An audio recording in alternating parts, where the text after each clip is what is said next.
Hello friends, welcome to my channel vlogs of Lakshmi కళ. మేమైతే ఈరోజు గోరింటాకును ఎలా పర్ఫెక్ట్గా రెడ్గా ఎలా రావాలో టిప్స్తో సహా చూపించబోతున్నాను. ముందుగా ఆకును తీసుకొని అలా రెమ్మలు లేకుండా ఓన్లీ ఆకు మాత్రం సపరేట్ చేసుకోవాలి. తర్వాత వాటిల్లోకి పక్కన బాగా దంచుకొని పక్కన పెట్టుకోవాలి. తర్వాత ఒక లెమన్ కూడా తీసుకోవాలి, కొంచెం కర్డు, కొంచెం తామరిండు కూడా తీసుకోవాలన్నమాట.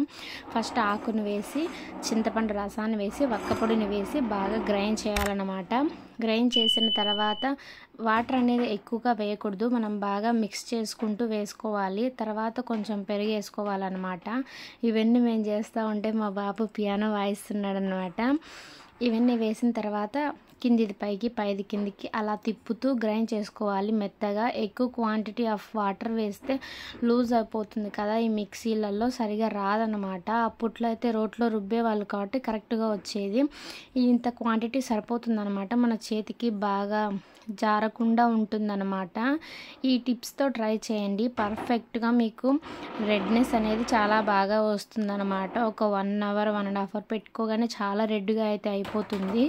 నేను కూడా చాలా బాగా పెట్టుకున్నాను, అంటే సింగిల్ హ్యాండ్నే నేను మీకు చూపిస్తున్నాను, ఎందుకంటే సెల్ఫ్గా వీడియో తీస్తున్నాను కాబట్టి.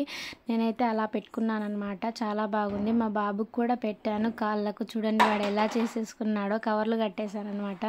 ఇంత క్యూట్గా నిద్రపోతున్నాడో. నేను చెప్పిన టిప్స్తో పర్ఫెక్ట్గా వస్తుందన్నమాట. నేను జస్ట్ ఈ చేత్తో అయితే మా బాబుకి గోరంటాకు పెట్టాను, చాలా బాగా పండింది చూడండి. ఈ టిప్స్తో అయితే మీరు కూడా ట్రై చేయండి, డెఫినెట్గా బాగా పండుతుంది. Do follow for more friends. Bye bye.